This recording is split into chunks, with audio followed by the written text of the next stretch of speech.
Mute no. Back. Playlist 04. What shout to the Lord. Kara.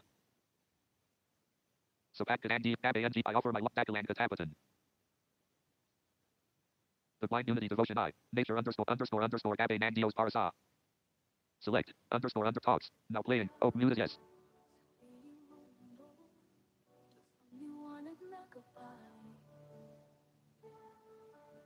Sa bawat pusong sugatan, pag-ibig niya'y alay.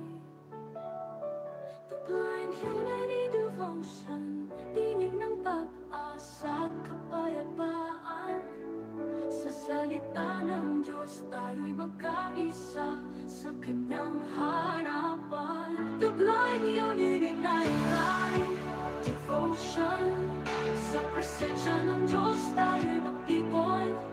Sa awit ng pupuri, ngalan niya'y taas. Sa pagkakaisa, biyaya ng Diyos ay wakas. Sa gitna ng pagsubok, lakas ng Diyos ang sandigan. Sa bawat kahinaan, biyaya niya ang tapuhan. The blind unity devotion, daluyan ng pagmamahal ng Diyos. Pangako niya'y panghahawakan, at ang salita niya ang ating gabay. Patungo sa magandang tagumpay at mapagpalang buhay. The blind unity nightlife devotion, sa presensya ng Diyos tayo'y magtipon. Sa awit ng papuri, ngalan niya'y taas. Sa pagkakaisa, biyaya ng Diyos ay wagas.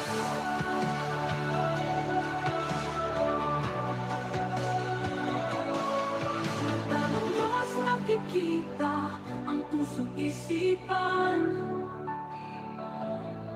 Kamay ng Diyos umaabot 4 minutes 5 seconds. sa 3.8 7 18 36. kalutuhan. Sa Diyos lamang pag-asa, 1 minute 50 sa Diyos lamang magpapay. Blind unity devotion, sa Diyos tayo'y tunay. The blind unity nightlife devotion, sa presensya ng Diyos tayo'y magtipon. Sa awit ng papuri, ngalan niya'y taas. Sa pagkakaisa, biyaya ng Diyos ay wagas.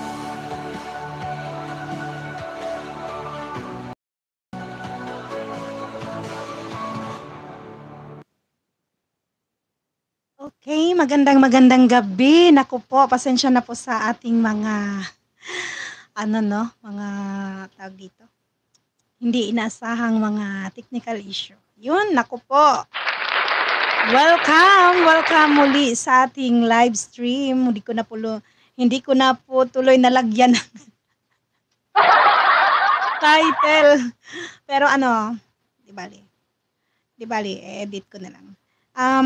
Ayan. So, dahil gabi na, Diyos ko po, pasensya na po talaga mga ka-inspire, mga ka-unity, sa talaga namang hindi inaasahang pagkakataon. Madami tayong mga struggle na hinaharap.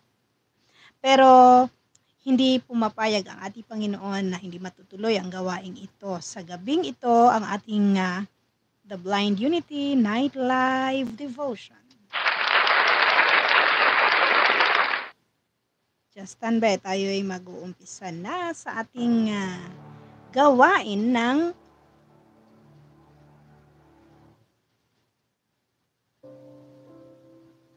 The Blind Unity Weekly Night Live Devotion.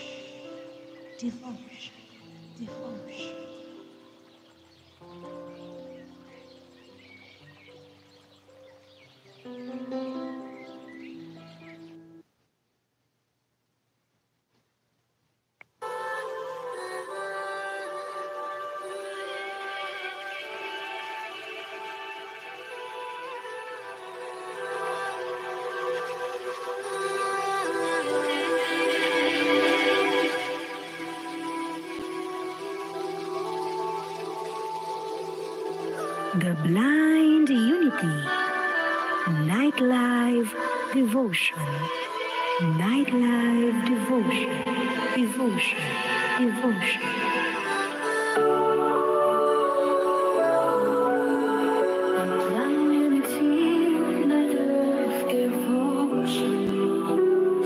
Kailangan mo ba ng gabay? Kailangan mo ba ng kapayapaan? Nais mo bang lumago ang iyong espiritual na buhay? Ang The Blind Unity Nightlife Devotion, ang iyong santuaryo sa gabi.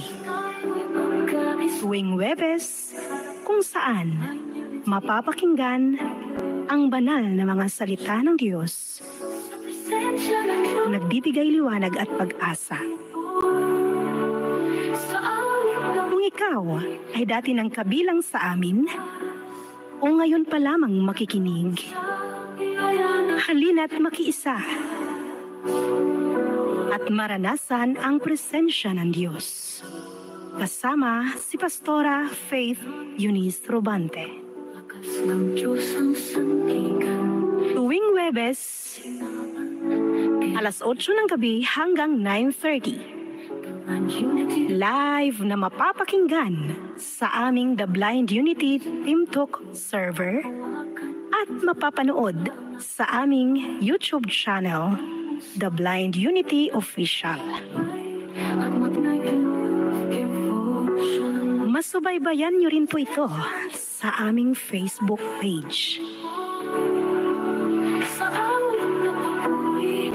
Upang lagi kayong updated sa amin at lagi tayong connected, pakisubscribe lamang ang aming YouTube channel at pakifollow ang aming The Blind Unity FB page. Pakilike and share ang aming mga videos upang marami pa tayong ma-inspired at ma-encourage. Kaya, ano pang hinihintay mo? Halina at sumama sa amin dito. Sabay tayong magnilay at sabay tayong matuto. Maglaan ng oras sa Panginoon habang mayroon ka pang panahon.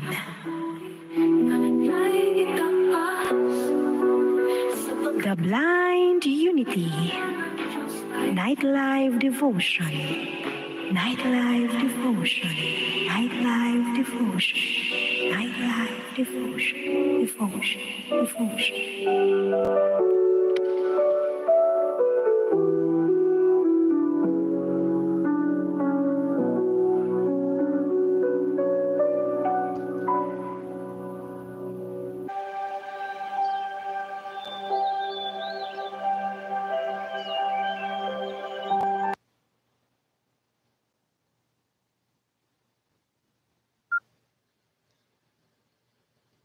Okay po, maraming salamat po sa ating introduction. Tayo po ay dadako na sa ating opening prayer na dadalhin sa atin ng ating kapatid na si Brother Raymark Mendoza, ang ating The Blind Unity President. Emoji, stickers, app music Ray Mendoza opening And, prayer nightly devotion.m4 by kasunod unknown naman artist. 1 ito minute 53 ang seconds. 1.8 MB sent at 1837. Not seen. opening song na dadalhin naman sa ating kapatid na si Giancarlo Soperales.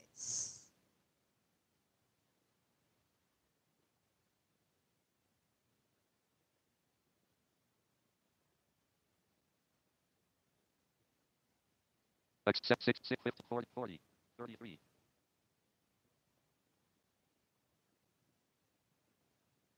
Emoji, music Ray Mendoza opening prayer nightly devotion.m4 by unknown artist. 1 minute 53 seconds. 1.8 MB sent at 1837. Tayo po ay manalangin. Ama naming Diyos na makapangyarihan sa lahat. Nagpapasalamat po kami na nandito na naman po kami upang magpuri sa iyo. Nagagalak po kami na ngayong gabing ito ay maitaas ka namin at mapapasalamatan, mapapurihan at maluwalhati. Ngayon, Panginoon, sasapit na naman po ang oras upang kami ay kumain ng pagkaing espiritual banal na salita. Ngayong gabi, tinataas po namin sa iyo ang taong gagamitin mo upang magbahagi ng iyong mga salita, upang magbigay pagkain sa aming kaluluwa. Ama namin Diyos, ngayon pa lamang po, tinatanggap na namin ang iyong banal na salita at ang pagkain espiritual na ito.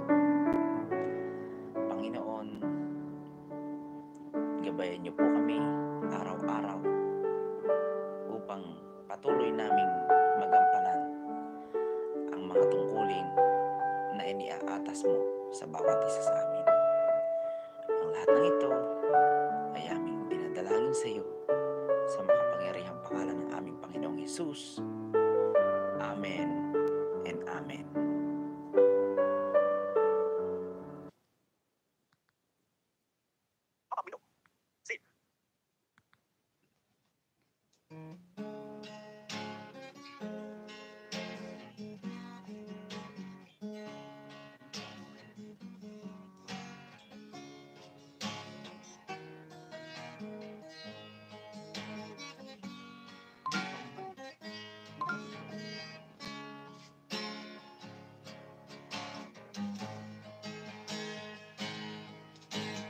Buhay mong taglay, sa Kanya mo lang ialay, pagkat Siya ang nagbibigay sa'yo ng tagumpay. Ano ang gagawin? Utos Niya ba ay susundin? O iyong tatahakin? Landas na kay dilim. Ikaw ba, ikaw ba, ikaw ba ay handa na sa panahong itinakda ng pagbabalik niya? Ikaw ba, ikaw ba, ikaw ba'y makakasama sa bayang inihanda sa atin ng Diyos Ama? Ikaw ba'y makakasama?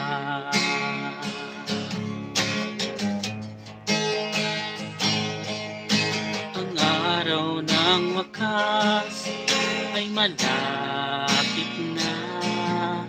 Mga hula sa Biblia ay ating makikita. Sa Kanyang pagbabalik, ako'y nangangamba na baka maiwan ka at hindi ka makasama. Ikaw ba, ikaw ba, ikaw ba ay handa na sa panahong itinakda ng pagbabalik niya? Ikaw ba, ikaw ba, ikaw ba'y makakasama sa bayang inihanda sa atin ng Diyos Ama? Ikaw ba, ikaw ba'y makakasama sa Kanyang pagbabalik? Ako'y nananabik, ating makakamtan ang buhay na walang hanggan. Ikaw ba, ikaw ba, ikaw ba ay handa na sa panahong itinakda ng pagbabalik niya?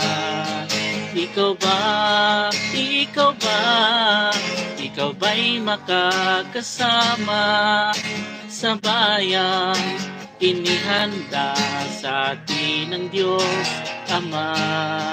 Ikaw ba, ikaw ba'y makakasama? Ikaw ba, ikaw ba'y makakasama? Ikaw ba, ikaw ba'y makakasama?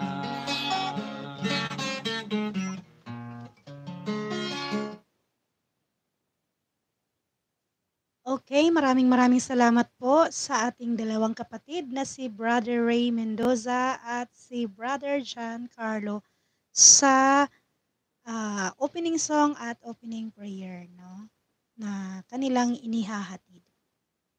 At ngayon naman po ay dadako na po tayo sa ating pinaka-espesyal at pinakahihintay na sa gawaing ito, ang paghahatid ng banal na salita ng Diyos na ihahatid sa atin ng ating kapatid, ang hinirang ng Diyos, none other than Music of Blind Unity si Highlight Pastora Spoken. Faith 3 Eunice 17, Robante. 16 seconds, 9.9 MB. Banal na kasulatan at ang ating pong teksto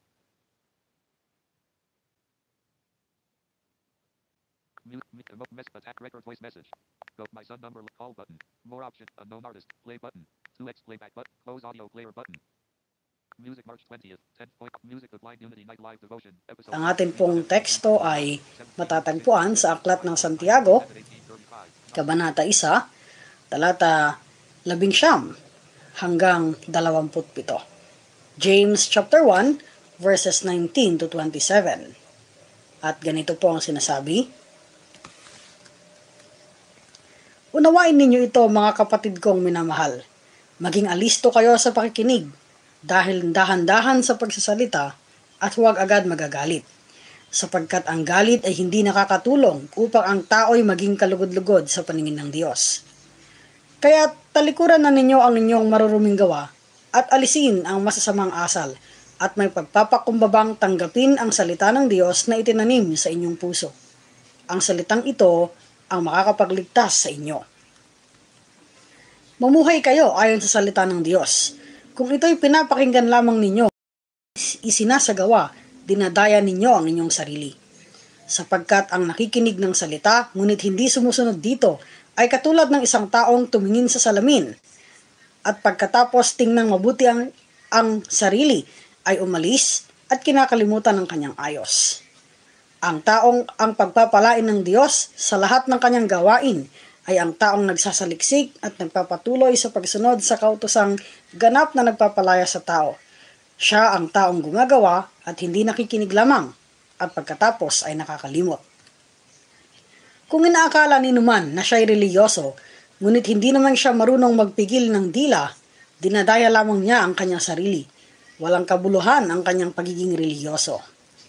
Ang pagiging reliyoso na dalisay at walang dungis sa harap ng ating Diyos at Ama ay ang pagtulong sa mga ulila at mga byuda sa kanilang kahirapan at pag-iingat sa sarili upang huwag mahawa sa kasamaan ng mundong ito. Pagpalain po tayo ng Panginoon sa pagkabasa ng kanyang mga salita. Amen. Tayo po ay manalangin. Pinupuri ka namin, Panginoon, sa pagkakataon na aming pakikinggan ang iyong mga salita. Salamat po sa oras na ito at naway tulungan niyo po kami na maunawaan ang mensahe mo. At ikaw, Panginoon, ang siyang patuloy na mangusap sa buhay ng bawat isa. Pagpalain niyo po ang bawat isa at gamitin niyo pong instrumento ang inyong lingkod upang maipaalala ang mensaheng ito sa bawat isa sa amin. Ito po ang aming panalangin sa pangalan ni Jesus. Amen. Sa ating araw-araw na buhay bilang mga mananampalataya, bilang mga matagal na nagpapahayag na tayo ay mga Kristiyano, tayo ba ay namumuhay at lumalakad ayon sa panuntunan ng Diyos?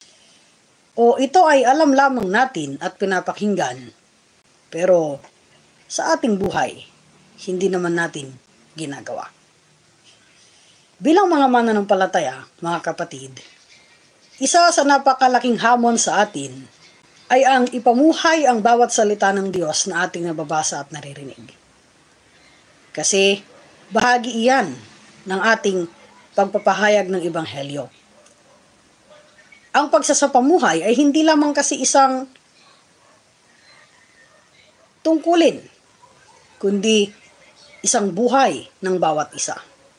Kung hindi mo maipamuhay ang iyong naririnig, wala ring halaga ang iyong ipinapahayag.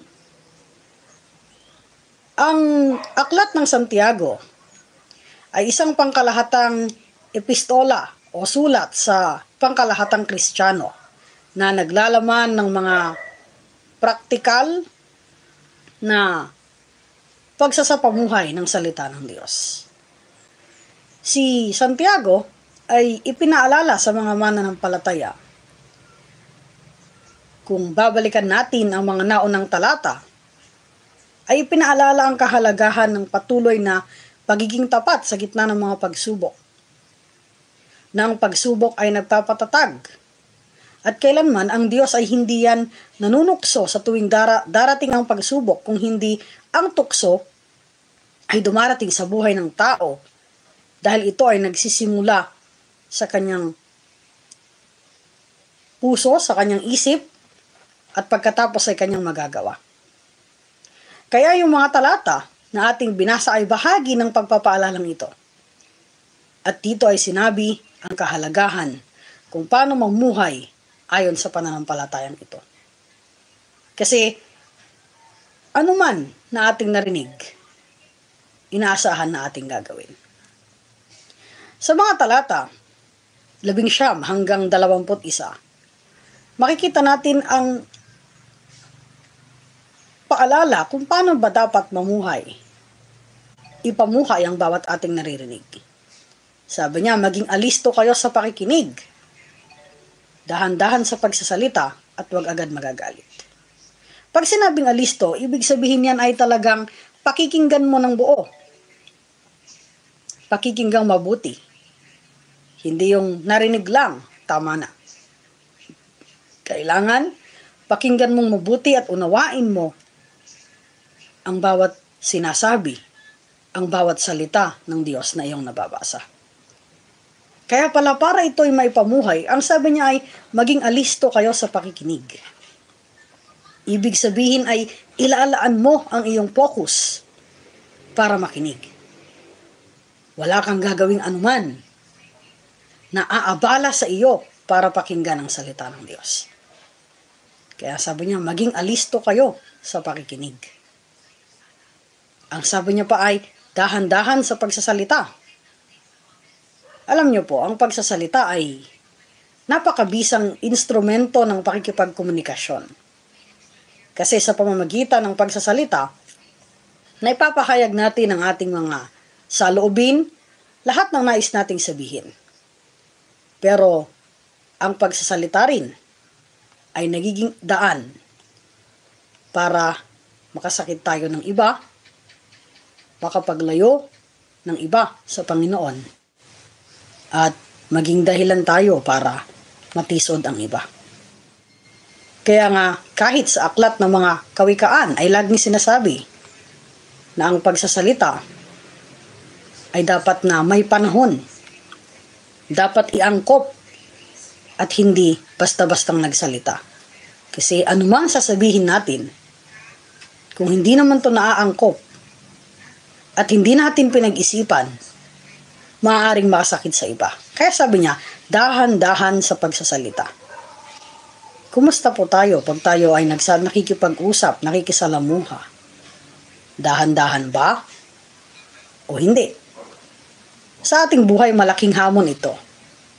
Ang dahan-dahang pagsasalita o ang pagpipigil ng dila. Kasi napakahalaga niyan. Kaya nga kahit sa verses 26 to 27, yung dalawang huling mga talata, ay sinasabi niya na, kung ipinapahayag mo na ikaw ay religyoso, ikaw ay mananampalataya, pero hindi mo mapigilan ang dila mo, wala itong halaga. Kaya niya sinasabing dahan-dahan sa pagsasalita. Kasi inaasahan din sa atin na kahit tayo ay mga mananampalataya, ang ating pananalita ay may mga pagbabago na. Hindi na yan dati. Kung dati, nasanay tayo na nagbumura. Nasanay tayo na lahat sasabihin. Kahit na hindi naman dapat. Lahat pag-uusapan. Kahit na hindi naman tayo makakatulong. Ngayon iba na. Kaya nga po, hindi basta-basta ang pagpapahayag ng pananampalataya. May mga bagay na inaasahan sa atin na ating gagawin bilang patunay bilang katibayan ng ating pagiging binago ng Diyos. Huwag agad magagalit, ang sabi niya pa. Dahil ang galit ay hindi nakakatulong para kalugdan tayo ng Diyos, ang sabi doon sa verse 20. Ang galit ay paraan ng pagpapahayag ng saloobin. Pero ang kaagad o madaling pagkagalit din ang nagiging dahilan para ang ating patotoo masira. Ako, sa maraming pagkakataon ng aking buhay, ako yung tao na madali talaga akong magalit. Isang bagay yan na hindi ko itatanggi. Madali akong magalit, at kapag ako talaga nagalit, hindi mo sasabihin, pastor ang nasa harapan mo. Hindi mo nga rin sasabihin, Kristiyano ang nasa harapan mo. Kasi madali talaga akong magalit. At sa pagkagalit ko, ang daming bagay kong nasasabi at nagagawa na nakakasira ng aking patotoo. At tayo rin kung minsan ay ganito. Dahil sa madali nating pagkagalit, nakakasira tayo ng ating patotoo. Kaya nga ito ay paalala sa akin at sa ating lahat na sabi niya, huwag agad magagalit. Kasi hindi ito nakakatulong. Maring sabihin natin, masama na palang magalit. Hindi masamang magalit. Pero ang sinasabi ay, tignan mo ang dahilan ng iyong pagkagalit. At pag nagalit ka, siguraduhin mo na hindi ka makakasakit ng iba. Kaya nga sabi ko, ang lahat po ng ito ay proseso. Hindi po ito kaagad na magagawa. Ngunit, kinakailangan na gawin. Kaya nga doon, sa verses 22 hanggang 25, ay sinasabi niya na mamuhay kayo ayon sa salita ng Diyos. Ano man na narinig mo, sinabi na dahan-dahan sa pagsasalita, makinig kang mabuti, huwag ka agad magagalit, alisin mo yung pagkainggit, lahat yan ay ipamuhay mo. Kasi kung wala ring halaga ang iyong patotoo, ang iyong pagiging mananampalataya. Tignan niyo po yung ilustrasyon na ginamit. Ang sabi ay, katulad ng isang taong tumingin sa salamin. Sa mga kababayan at kapatid natin na nakakakita, babae man o lalaki, hindi po kayo umaalis ng bahay na hindi po tumitingin ng salamin. Tama po ba? Dahil sa pagtingin niyo sa salamin, gusto niyong makita kung maayos ang inyong hitsura. Kung maayos ang inyong damit, maayos ang makeup o lipstick para sa mga babae, maayos ang buhok o anuman para sa mga lalaki, lahat sinisiguro natin bago tayo umalis. Pero pagkaalis mo dun sa salamin, hindi ba alam mo na ang hitsura mo ay maayos? At hindi mo naman nakalimutan na ikaw ay nag-ayos. Sa pananampalataya ay ganoon din. Kung alam natin na tayo ay binago ng Panginoon, pero hindi natin naipapamuhay ito, ang sabi niya ay, katulad lang tayo ng taong tumingin sa salamin at pagkatapos na makita natin yung ating buhay, matapos nating malaman na tayo ay binago, ay umalis na lang tayo at nakalimutan natin ang pagbabagong ito. Nakalimutan natin na tayo ay binago na at binalikan natin ang dati nating buhay. Kaya nga kung minsan, tignan natin kung bakit minsan ang daming mga blessing na kung minsan parang delayed. Tignan natin, baka yung ating pamumuhay ay hindi naaayon sa paglakad sa pamantayan ng Panginoon.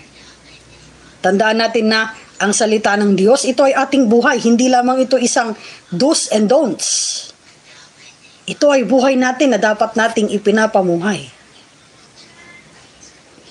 Kaya nga, may isang mga kapatid na nagsasabi noon na ang hirap maging Kristiyano kasi lahat sa iyo, anumang bagay na hindi mo magawa, kasiraan mo ng iyong pananampalataya. Kaya nga po napakahalaga ng pamumuhay. Hindi pa ho tayo ganap sa bagay na ito. Hindi pa ho tayo perpekto kung titignan. Subalit hindi maaari na dahil hindi tayo perpekto ay wala rin tayong gagawin. Maliwanag ang sinabi sa talatang 22, mamuhay kayo ayon sa salita ng Diyos. At sinasabi pang, yung tunay na religyoso, yung tunay na pagkamananampalataya, ay naipapamuhay lang kung sa lahat ng ating gagawin, marunong tayong tumulong, marunong tayong sumunod sa kanyang salita. Sa ating buhay po, kumusta na ba ang ating pananampalataya? Naipapamuhay na ba ito o wala pa? Sana maipamuhay po natin ito at maging gabay tayo ng mga tao na wala pa sa Panginoon upang ang buhay din nila ay kanilang iayos. Pagpalain po tayo ng Diyos. Ito po ang mensahe ng Panginoon sa gabing ito at naway sumaatin ang pag-iingat, paggabay at pangunguna ng ating Diyos. Amen. Tayo po ay manalangin. Pinupuri ka namin, Panginoon, sa oras na ito. Salamat po sa mensahe ng buhay na aming napakinggan na muling nagpaalala sa kahalagahan ng pagsasapamuhay ng aming pananampalataya.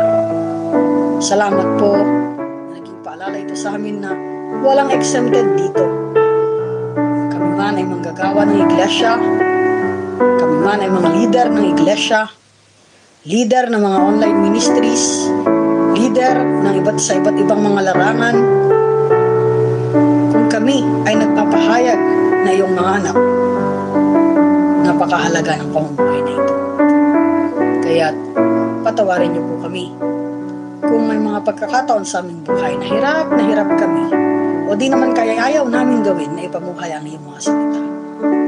Tulungan niyo po kami na nakapakinig sa mensaheng ito na mamuhay ayon sa kalooban ninyo. Alam po namin na hindi po ito madali dahil na rin sa aming mga kahinaan, dahil na rin sa hindi namin pagpapakumbaba at pagpapasakop sa inyo. Ngunit tulungan niyo po kami na hindi lang ngayong gabi, kung hindi sa bawat araw ng aming buhay, maging ilaw ang buhay namin para ang iba ay makakilala sa iyo. Panginoon, tinatalaga po namin sa iyo ang aming buhay. At nawa lahat ng makakarinig pa sa mensaheng ito ay tulungan po ninyo na may pumuhay ito at may bahagi po nila ang lahat ng ito. Lahat ng ito, Panginoon, ay hinihiling namin sa makapangyarihang pangalan ng Ama at ng Anak at ng Espiritu Santo. Amen at Amen.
Po, ating narinig po ang napakagandang banal na salita na binahagi sa atin ng ating kapatid na si Pastora Faith Eunice Robante.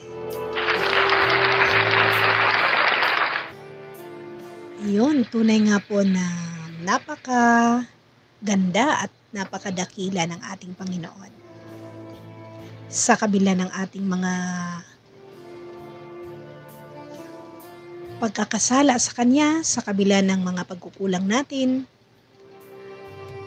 siya po ay laging nandyan para sa atin. At lagi niyang gustong isabuhay o ipapamuhay natin ang kanyang mga tinuturo sa atin. Dahil ang Diyos talaga ay napakabuti. Ganyan po ang pag-ibig ng Diyos.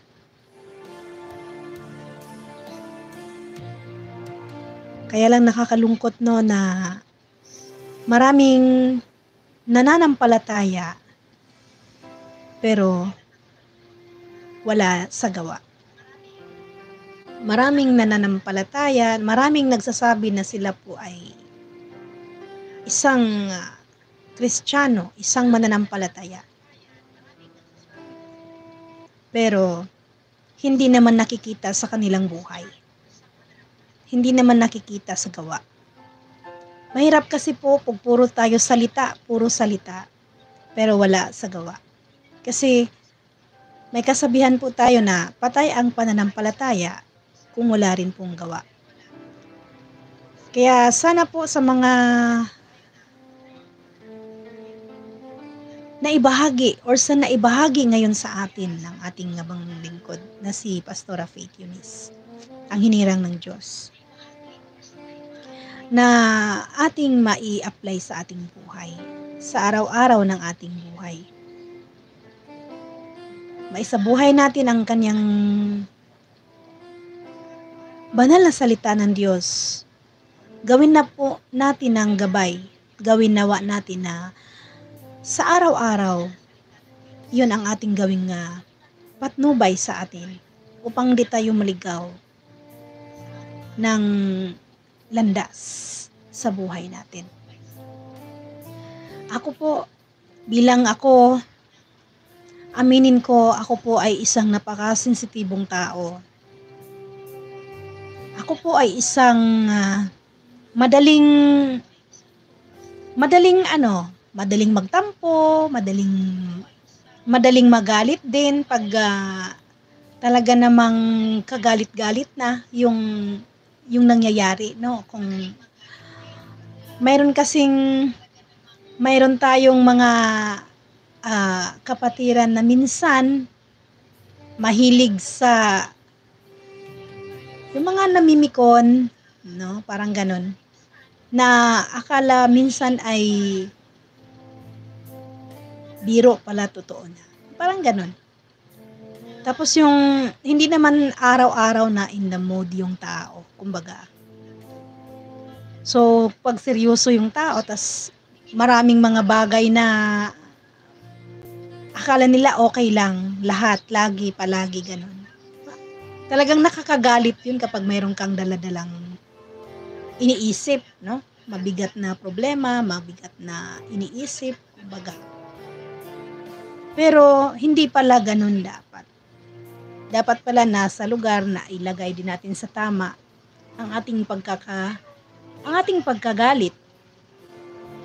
Ang ating Panginoon din naman ay nagagalit. Pero nilalagay niya sa tamang lugar. Kung paano siya magalit sa mga anak niya, nilalagay niya sa tamang proseso. Unlike sa atin, tayo'y padalos-dalos. No? Kaya nga nakakagawa tayo ng mga bagay na hindi ka karapat-dapat, hindi ka aya-aya. Nakagawa tayo ng mga nakakapagsalita tayo na nakakasakit na tayo sa kapwa. Which is hindi po tama. Kaya nga po dapat alalahanin natin ang mga turo sa atin ng ating Panginoon, no? Alalahanin natin ang binahagi sa atin na mga salita, yung mga teksto na binabasa ng ating si Pastora Faith ay ating balik-balikan. Minsan, kapag libre kayo, pwede niyo po itong i-replay upang mabalik-balikan, upang ma-refresh po sa atin ang mga turo sa atin na sa pamamagitan ni kapatid na Pastora Faith, tayo po ay makapakinig ng banal na salita ng Diyos. Baga siya po ang naging instrumento. Siyang ginamit ng Diyos para tayo ay magbago o mabago.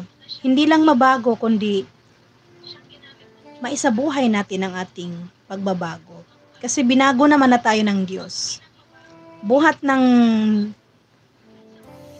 niyang tayo tinubos doon sa krus ng Kalbaryo. Doon nabago, binago na niya na ang buhay natin. Kaya lang may mga pagkakataon na tayo ay lumilihis. Hindi natin tanggap na may kumukurhi sa atin. Hindi natin tanggap na mas may nakakaalam pa or mas nakakabatid pa sa ginagawa natin. May mga ganong ugali. So dapat ipasa Diyos po natin na lang. Paubaya natin, ang Diyos ang nakakabatid, mas nakakabatid sa anuman na uri ng ating buhay, sa anuman na ugaling mayroon tayo. Kung di natin kayang i-lowest yung tempered natin, ay isusuko natin sa Diyos. Kasi siya po ang magbago sa lahat ng ating puso, sa ating isip, sa ating buhay, sa ating ugali, at sa lahat ng anong mayroon tayong mga katiwalian, mga kamalian. Ang Diyos po ang maglilinis sa atin. Kaya napakaganda ng binasa ngayong gabi. Alam ko mayroon kayong kanya-kanyang reflections doon sa teksto na binasa ngayon. So kung mayroon po kayong mga reflections or comment, i-comment nyo lang sa comment section. Mayroon man din mga pre-request, i-comment nyo rin sa comment section. At yan ang po ay ating dadalhin at ipapanalangin. Ako po, bilang ako din, bukod sa ako po ay isang sensitibong tao, madali din naman po akong makapagpatawad. Madali din naman po akong maawa. Madali din naman po akong makaunawa. Kaya lang, dahil tao lang tayo, hindi maiwasan na natitisod at naging katitisuran din ng iba. Katulad na lang ng nangyayari sa amin last week, na dumanas kami ng matindi-tinding pagsubok. Na-confine ang aming anak sa ospital last week. At nakaranas po siya ng sakit, lagnat, pagsusuka, basa yung pagdumi niya, at higit sa lahat, nakaranas din po siya ng pagbaba ng kanyang potassium. Yan po, hindi lang po dyan nagtatapos. Dahil sa mga sinasabi ng doktor sa amin, ako po ay medyo hindi naman nabawasan ng aking pananampalataya. Hindi naman nawalan ako ng pag-asa. Pero dumating sa point na dahil ako ay tao lang, nakakapagtanong po ako. Katulad ng nanay ko dati na nangyayari sa akin na naging blind ako. Sabi ng nanay ko, bakit sa lahat ng bata ako pa? Tinanong din po ng nanay ko yun. At natanong ko din po ngayon, bakit sa lahat ng bata ang anak ko pa ay na ganyan? Siyempre, ang bilang isang bata, nature nila na maglaro, takbo, hindi na niya masyadong nagagawa kasi mayroon siyang karamdaman. Doon po, natanong ko po ang mga ganong senaryo. Pero sabi nga po ng aking mama at ng asawa ko, ilalagak namin sa Diyos lahat. Alam ko naman po yun dahil ang Diyos ang nakakabatid sa lahat. Ang doktor ay tao lang din naman at pwedeng magkamali. Yan nga po, yan ang pagkakabasa ngayon sa banal na kasulatan. Nilalagak ko na po sa Diyos lahat. Kung ano man ang mga agam-agam sa isipan ko. Nawa, iyan po ay alisin ng Panginoon sa akin. Kasi bilang tao, bilang mananampalataya at anak niya, talagang nandoon ang mga pagsubok, nandoon ang mga hamon na kapag malampasan, alam ko pag makarating ito sa finishing line, ito po ay pagtatagumpay ang igawad ng Panginoon sa amin. Yan po. Sana ang mga nakakarinig at nanonood sa ating live ngayon ay inyo pong ibahagi, isa puso, isa isip, isa buhay, ang banal na salita ng Diyos, ang turo ng Panginoon. At hindi yung katulad ng nananalamin at umalis agad. Dahil okay ng kanyang itsura, kampante na siya. Sa ating bilang mananampalataya, huwag tayong magpakampante kasi madaming tukso na katulad ng nangyari. Gusto ng kaaway tayo ay laging depressed. Gusto ng kaaway na tayo ay laging mahina upang madali niya tayong makuha. Yan ang ihingi natin ng gabay sa Panginoon at patnubay. Yan ang ihingi natin ng tulong sa Panginoon na tayo ay kanyang samahan palagi sa pamamagitan ng ating mga pagsubok, problema. Panginoon ang ating tawagin at sabihin natin hindi natin kaya kung wala siya. Yan lang po at maraming salamat sa ating lingkod na si Pastora Faith sa binahagi na banal na salita ng Diyos. Purihin ang Diyos sa buhay ni Pastora Faith Eunice Robante.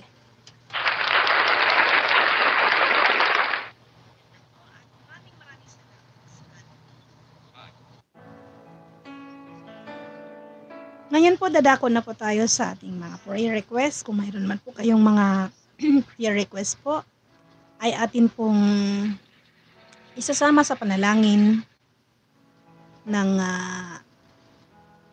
ating gawain na ito. The Blind Unity Night Live Devotion. Ang devotion na ito ay isang pagkakataon upang makakausap natin ang Panginoon. Kaya po, huwag po kayong mag-atubili sa inyong mga prayer request.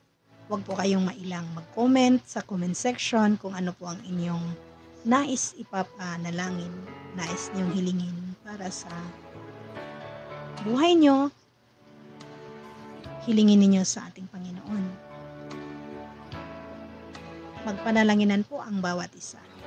Dahil ang ating panahon ngayon ay marami na pong mga nagkalat na mga kaaway sa paligid. Maraming nagkalat na mga tentasyon or tukso na tayo ay ilayo sa ating Panginoon. Isa na yung mga pagsubok na ating mga nararanasan. Kaya po, magpanalanginan po ang bawat isa. Malaya po ang mag-comment ang lahat, ang bawat isa sa comment section kung mayroon kayong nais na panalangin.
Okay, mega love shoutout kay Admin Richelle. Maraming salamat sa pagpunta. At mega love shoutout sa lahat ng mga nanonood na silent lang, hindi nag-comment. Yan, mega love shoutout sa inyo. To God be the glory. Okay, mukhang walang nag-comment for prayer request. So tayo na lang po ang mag-pray para sa mga silent prayer request. No? At wala dito si Pastora. So, ang inyong abang lingkod ang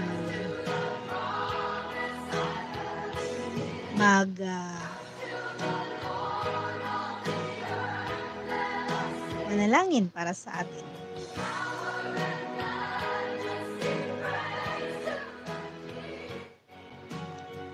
Ama naming banal, maraming salamat sa pagkakataon na ito na ibinigay niyo po sa amin.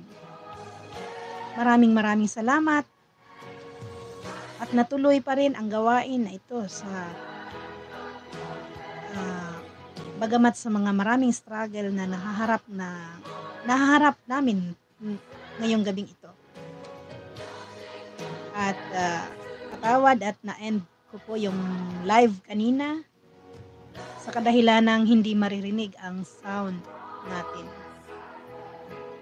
Pero dahil ang Panginoon ay napakabuti, hindi niya hinayaan na hindi matuloy ang ating night live devotion. Salamat po sa mga nadyan, nakikinig, nanonood sa aming YouTube channel ng The Blind Unity Official. At salamat din po sa mga nagbabahagi. Salamat sa mga nagla-like sa live stream na ito. Maraming salamat po, Ama, sa mga naririnig namin ng banal na salita mo mula sa inyong abang lingkod na si Pastora Faith Eunice. Ang hinirang mo, ginamit mong instrumento upang kami po ay matuto, upang kami po ay may matutunang aral at maisabuhay ang aming narinig na mga banal mong salita. Maraming salamat sa aking mga co-admins na nandito, sa mga sa nanguna sa amin, aming Pangulo, ang aking kabiyak. Maraming salamat po sa buhay ng bawat isa. At maraming salamat po sa magbabahagi pa sa gawain ito. Lord, patawad sa lahat ng mga kamalian na nagagawa namin sa isip at sa salita. Patawad minsan na kami ay natisod. Patawad at naging katitisuran kami ng iba. Patawad po at minsan ay hindi namin dinadahan-dahan ang aming pagsasalita. Patawad kung minsan ay madali kaming magalit. Patawad po minsan na natanong po namin ang mga nangyayari sa buhay namin. Patawad po sa mga pag-question namin sa bawat problema ang dumating sa amin. Kami po ay patnubayan niyo bilang tao, bilang mga anak mo, na ang pagsunod namin sa inyo po, bagamat maraming hamon, ay kami po ay inyong gabayan. Dalangin po namin, Lord, ang bawat isa, mga kahilingan nila, kung ano man ang kanilang mga kahilingan, ay nababatid nyo na po, hindi pa man nila nasasabi. Dalangin po namin na ikaw po ang magpala ng bawat isa. Dalangin po namin na ang mga lahat na nakakarinig sa iyong banal na salita ay hindi lang nila pakinggan, kung hindi ay kanilang isa-isip at isa-puso at isa-buhay nila sa araw-araw ng kanilang buhay. Sa araw-araw ng buhay namin.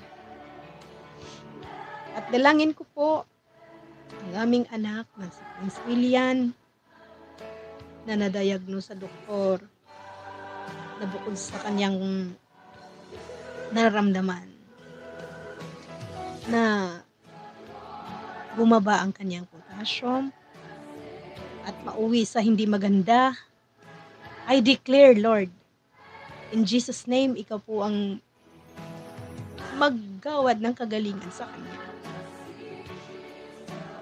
At nawa po ay ang ganap na kagalingan ng kanyang karamdaman ay pagkaloob mo na. I declare healing, Lord, for Prince William. At sa mga may karamdaman ngayon, I declare healing na nagmumula sa inyo. Sa lahat ng may mga karamdaman ngayong gabing ito, ikaw po ang magpapagaling dahil ikaw ang mas may kapangyarihan ninuman. Higit pa sa mga manggagamot. Nawa ang mga nangaranas ngayon ng matinding karamdaman, ikaw po ang humipo sa kanilang nararamdaman upang ang kagalingan ng kanilang nararamdaman ay maipagkaloob na. Inaangkin po namin at nawa ang kalooban mo po ang maghahari. Sa check-up muli ni Prince ngayong September 1, nawa lahat maging negative. Sa inyo po ang papuri. Sa inyo po ang pagluwalhati. At sa inyo po kami naniniwala. Sa inyo po kami sumasampalataya. Maraming salamat, Lord. Sinusuko po namin sa inyo ang lahat.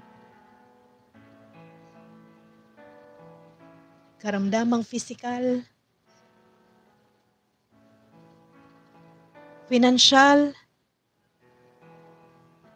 o maging sa aming buhay spiritual.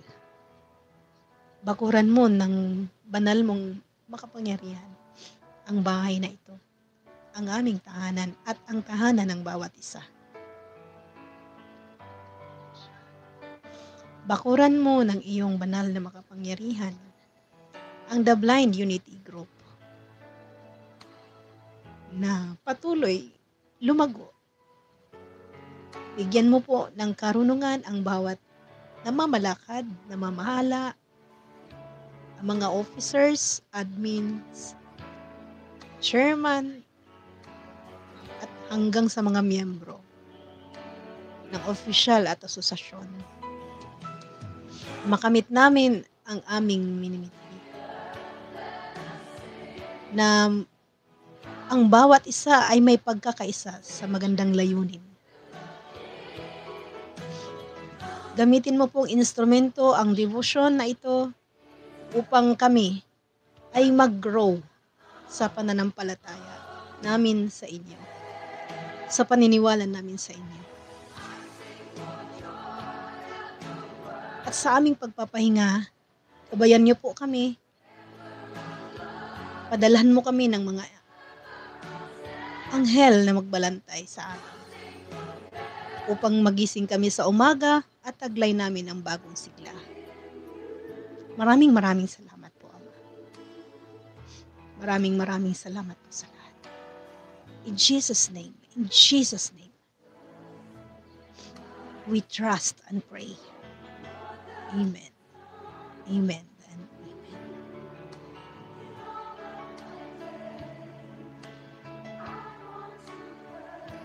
Ayan po mga kapatid. Sensya na po. Ako'y naiyak. Yan, narinig po natin ang ating mga prayer request, no?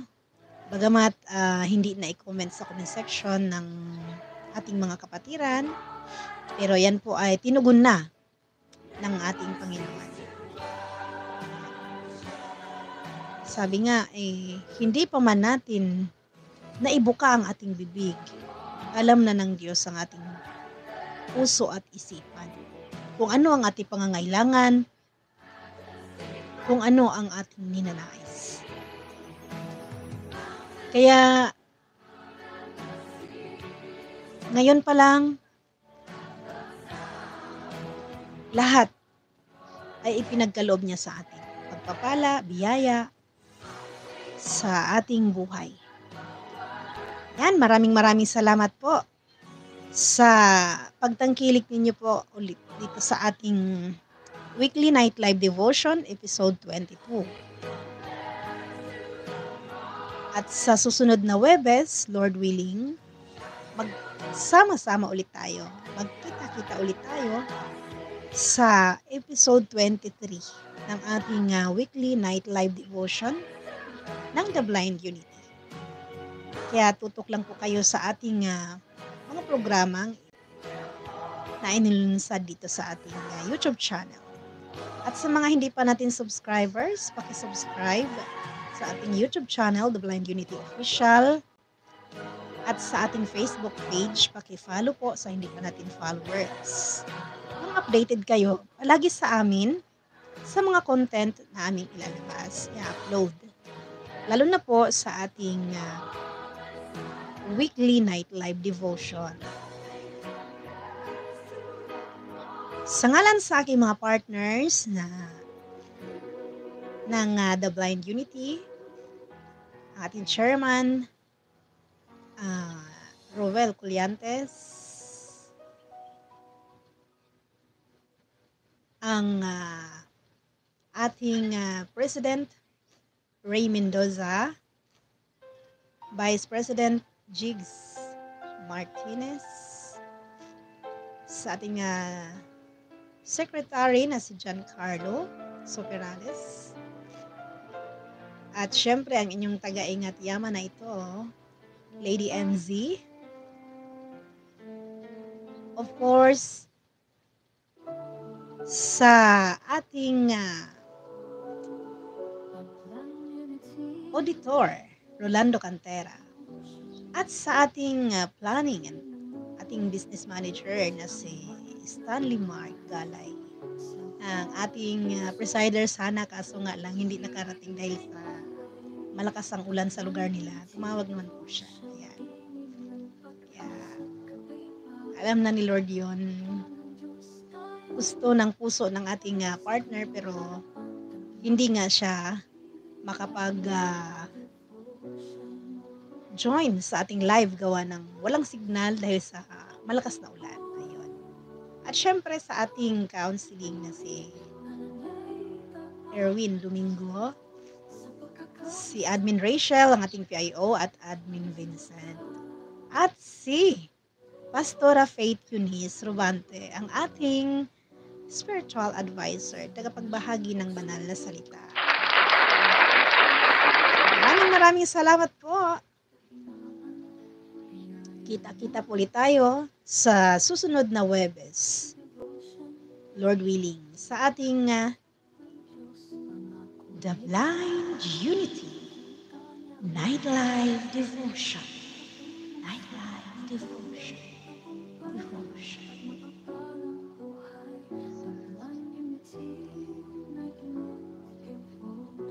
Okay po, bago po tayo magtapos sa ating programa ng The Blind Unity Nightlife Devotion, tayo po muna ay makarinig ng isang makalangit na awitin.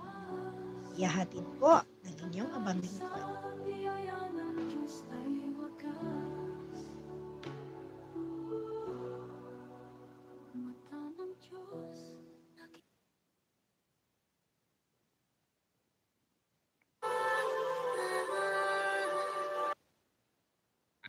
Mark.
ang lang.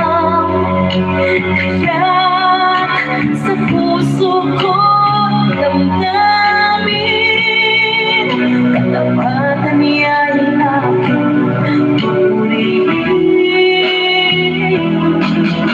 Nagurang kang Diyos, tapat kang ang tunay, mula pa sa ugat ng aming lahi. Mundo'y magunaw man, maaasahan kang lagi, maging hanggang wakas nitong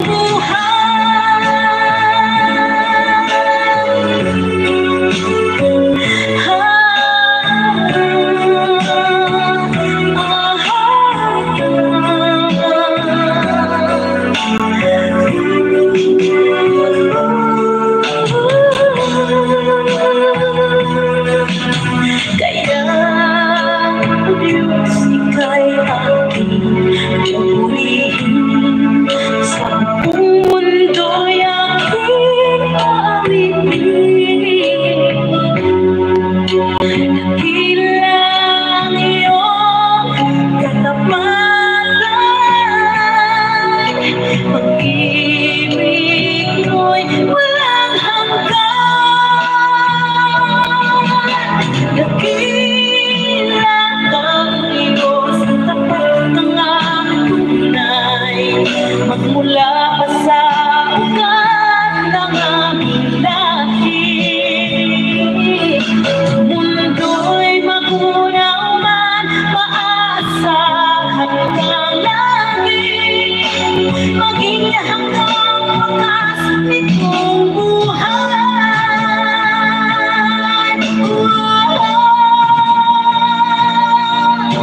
Dakilang ang Diyos sa habang panahon, katapatan mo'y matibay na sandigan. Sa bawat bighangin, tagumpay man ay naroon, natuloy ang pag-asa kung kailangan hinahon. Pag-ibig mo rin sa'min, lubos hanggang ngayon. Dakilang ka, O Diyos.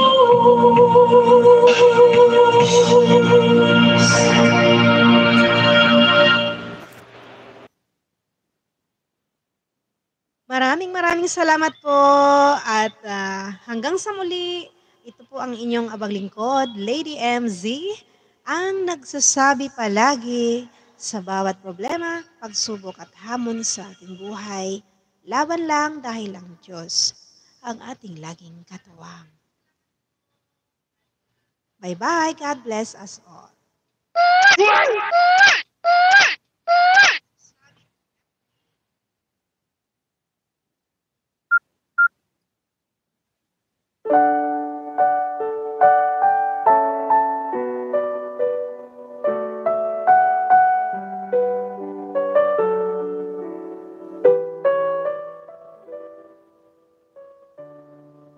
More tools button. Finish button. Live 1 hour to watching 7070 EDT2. A. Number 1 button. 7070 number 1 button. 70 number 1 button. Rochelle Cotton. Amen. Number 2 button. RCMZ the inspiring sound underscore CMCM underscore. Set chat options button. Underscore CMCM underscore. Set hi. Chat options button. Creator tools button. Share button. Top fans. Switch camera button. Mute microphone. Disable camera button.